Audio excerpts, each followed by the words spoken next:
Eu saúdo os irmãos com a paz e com a graça de nosso Senhor Jesus Cristo.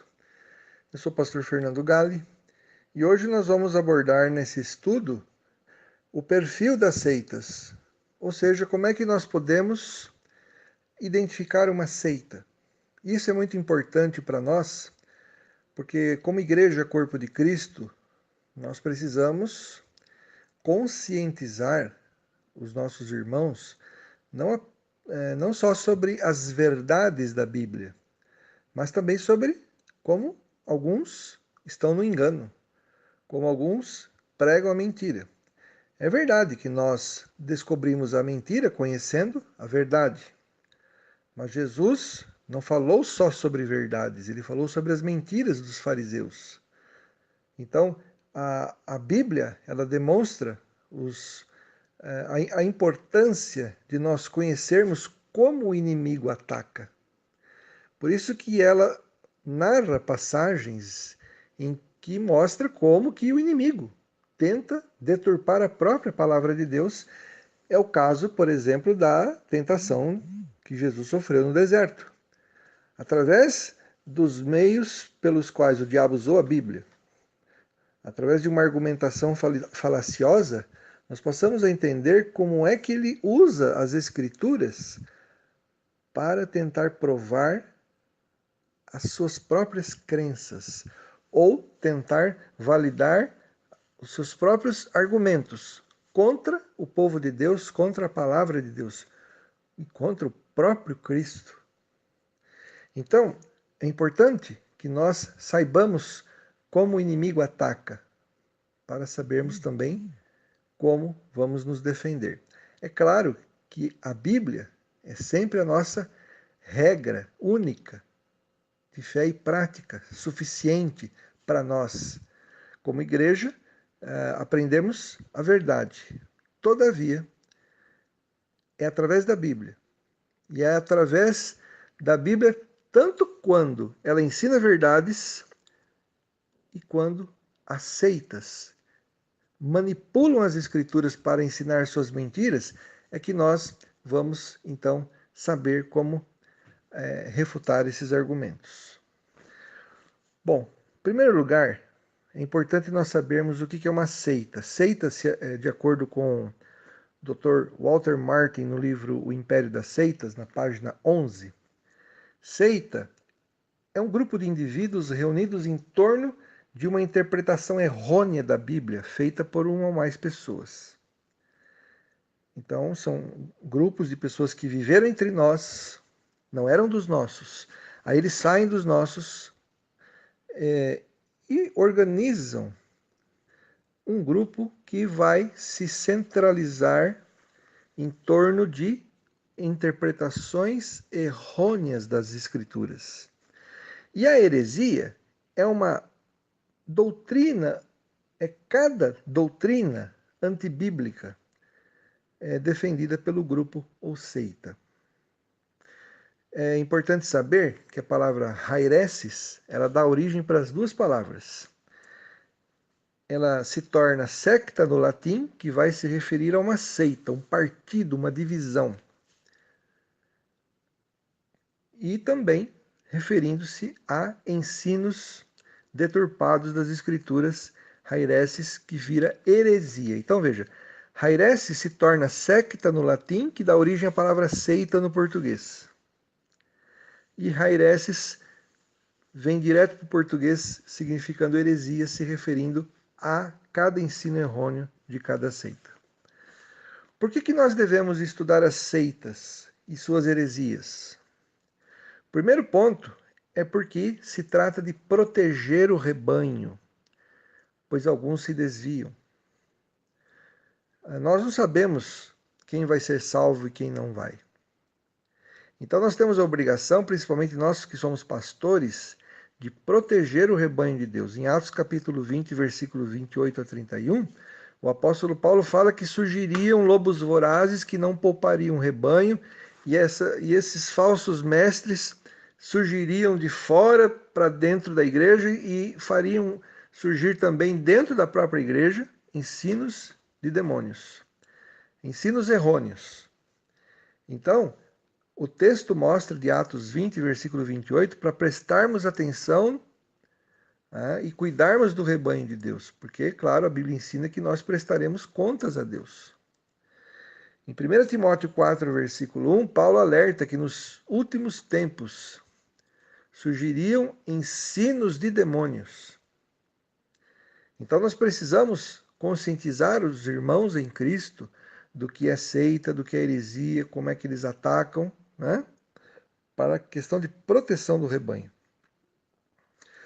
Também uma questão de defesa própria e convencer os que contradizem as verdades bíblicas. Então nós lemos em Tito, capítulo 1, versículo 9, o apóstolo Paulo falando, né, para nós e para Tito, né, estar preparado para refutar os contradizentes, né, para convencer os contradizentes das verdades bíblicas. Então nós temos que conhecer a doutrina. E isso é importante, porque quem conhece a doutrina, ele já sabe o que dizer. Quando um herege, por exemplo, chega até nós, bem ou mal intencionado, para nos enganar. Agora, é verdade que muitos irmãos têm aprendido a sã doutrina justamente por causa dos ataques dessas seitas. Então, ele já tem uma certa formação espiritual, né, bíblica, e acredito que a própria presença do Espírito Santo na vida dessa pessoa faz com que muitos irmãos, não importa quão fortes e bons sejam os argumentos das seitas, esses irmãos já partem do princípio de que são seitas. Então, na hora eles veem um argumento novo, puxa, dá o que pensar, mas eles vão estudar e aí eles acabam aprendendo muito da palavra de Deus. Mas eu defendo que o que deveria fazer-nos aprender mais sobre a palavra de Deus e sobre a doutrina é o amor pela própria palavra de Deus. Muito bem. Então, terceiro ponto que responde por que devemos estudar seitas e heresias é a questão do evangelismo de adeptos de seitas. Não devemos ficar degladiando, claro, nós temos que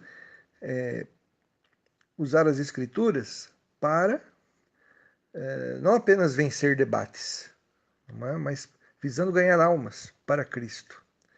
É um grande desafio. Né? 1 Coríntios 9, 20 e 22, Paulo diz que ele se tornou tudo para com todos, a fim de ganhar alguns. Então ele se fez de judeu para ganhar o judeu, se fez de grego para ganhar o grego. E muitas vezes é importante que tenhamos isso em mente. Fazer-me de sectário para ganhar o sectário. Ou seja, se colocar no lugar do sectário e dizer assim, Senhor, o que eu preciso falar para ele a fim de ganhá-lo para Cristo?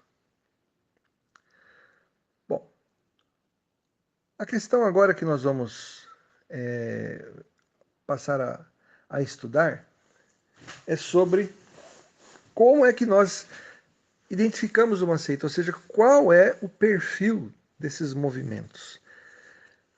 Eles têm muita coisa em comum. Mateus capítulo 7, versículo 20, ali fala, pelos seus frutos os conhecereis. E ali Jesus estava falando de falsos profetas, falsos mestres. O sectário não deixa de ser um falso mestre. Bem ou mal intencionado, ele é um falso mestre. Então, as seitas, nós vamos ver agora algumas marcas bem visíveis que nos ajuda a identificar uma seita. O primeiro, as seitas, elas usam, além da Bíblia, escritos que vão desde escritos de gente iluminada até inspirados por Deus, tão inspirados quanto a Bíblia. Então vou dar alguns exemplos aqui para você. Os Adventistas do Sétimo Dia, na Revista Adventista de fevereiro de 1984, página 37, diz assim: cremos que Ellen Goldwhite foi inspirada pelo Espírito Santo. E seus escritos o produto dessa inspiração. Tem aplicação e autoridade especial para os adventistas do sétimo dia. Negamos que a qualidade ou grau da inspiração dos escritos de Ellen White sejam diferentes dos encontrados nas escrituras sagradas, ou seja, para eles, aquilo que Ellen White escreveu é tão inspirado quanto a Bíblia. É verdade que eles dizem que não é da mesma importância, é uma luz menor. Mas se é inspirado por Deus, é palavra de Deus. Você percebe? Então, negar o que Ellen White escreve é negar a palavra de Deus, porque ela escreveu inspirada por Deus, não importa se seja canônico ou não. E se o adventista fala assim, não, você pode ser salvo não acreditando em Ellen White. Isso é um absurdo. Por quê? Porque além de ser herética, a crença que Ellen White escreveu, tudo tão inspirada quanto Paulo, não é? Além disso, é dizer, olha, você pode não acreditar nas 100 mil páginas que Ellen White escreveu como palavra de Deus e você pode ser salvo. Ou seja, como é que eu posso admitir que eu posso negar o que uma pessoa escreveu de forma inspirada por Deus e ainda assim ser salvo? Você percebe? Ou seja, a característica de um salvo é crer em escritos inspirados, porque o Espírito Santo naturalmente o conduz a crer nos escritos inspirados. Afinal de contas, nós cremos na Bíblia porque somos cristãos, porque somos convertidos. Então o Espírito Santo nos leva a toda a verdade. Então, se há escritos inspirados numa seita, eu tenho que encará-los como palavra de Deus. E se eu não encaro esses escritos inspirados como palavra de Deus, então eu estou negando a palavra de Deus. E isso não é característica de um salvo. Portanto, o ensino fica contraditório em si mesmo, não é? Os testemunhas de Jeová, eles não acreditam que a sentinela despertai são tão inspirados quanto a Bíblia. Eles nem acreditam que sejam inspirados. Mas eles dizem o seguinte, na sentinela 1º de agosto de 1982. Olha só. Meramente ter a palavra de Deus e a lê-la não basta para adquirir o conhecimento exato que coloca a pessoa no caminho da vida. Isso eles disseram na sentinela 1º de setembro de 91, página 19. Então, ó, lê a Bíblia só e adquirir o conhecimento, lê a Bíblia em si não basta para adquirir conhecimento que coloca a pessoa no caminho da vida. Tem que ler o que então? Aí, uma outra sentinela, de 1º de agosto de 1982, página 27, diz assim: a menos que estejamos em contato com este canal de comunicação usado por Deus, que é o corpo governante e seus escritos, né? Não avançaremos na estrada da vida, não importa quanto leiamos a Bíblia. Ou seja, se eles não ensinam que a Sentinela e outros livros são inspirados por Deus, mas eles ensinam que escritos não inspirados são importantes para levar a pessoa ao conhecimento e à salvação dessa pessoa. É uma coisa meio gnóstica, ou seja, é como se a salvação viesse pelo conhecimento. Não é? Como ensinaram aqueles hereges gnósticos dos séculos 2 e 3, até 4. Né? O mormonismo. Declarei aos irmãos que o livro de Mórmon era o mais correto de todos os livros da terra e a pedra angular da nossa religião. Ensinamentos do profeta Joseph Smith, página 178. Então eles dizem que o livro de Mórmon é a pedra angular da nossa religião. Eles acreditam que a Bíblia foi adulterada. Um profeta deles, chamado Orson Pratt, disse assim certa vez: quem pode garantir que sequer um versículo da Bíblia escapou da corrupção? O problema é que existem 238 versículos no livro de Mórmon que são idênticos ao da Bíblia. Então, isso equivaleria a dizer, se todos os versículos da Bíblia não escaparam da corrupção, que há 230 e alguns versículos dentro do livro de Mórmon que são corruptos, né? Que são corrompidos, ou melhor dizendo, para você ver. E qual é a pedra angular da nossa religião, no cristianismo? É Cristo, não um livro de Mórmon, não é?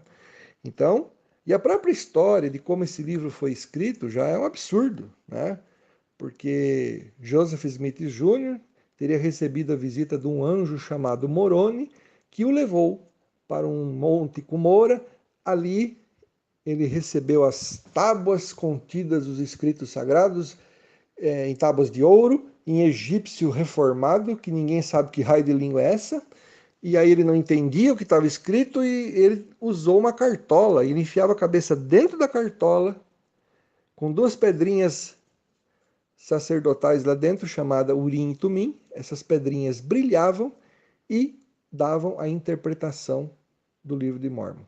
Quando estava para terminar esse livro, se diz que um anjo mau roubou a tradução e aí teve que fazer tudo de novo, com a ajuda do anjo Moroni. Ou seja, essa explicação foi dada para explicar por que não se tem as placas originais. Ou seja, é uma teoria inventada para enganar os outros. Um grupo chamado Meninos de Deus, que ainda existe de forma muito suave hoje, mas que no passado também representou perigo para a igreja, hoje chamado de A Família, teve como líder David Berg. E em seu livro Velhas Garrafas, eles dizem o seguinte: quero dizer-vos que é melhor lerem o que Deus diz hoje, ao ler 2000, ou ao ler ao que disse 2000 ou 4000 anos atrás. Depois, quando acabarem de ler as últimas cartas de Mo, era o apelido, né, do David Berg, aí vocês podem voltar e ler a Bíblia e as velhas cartas de Mo.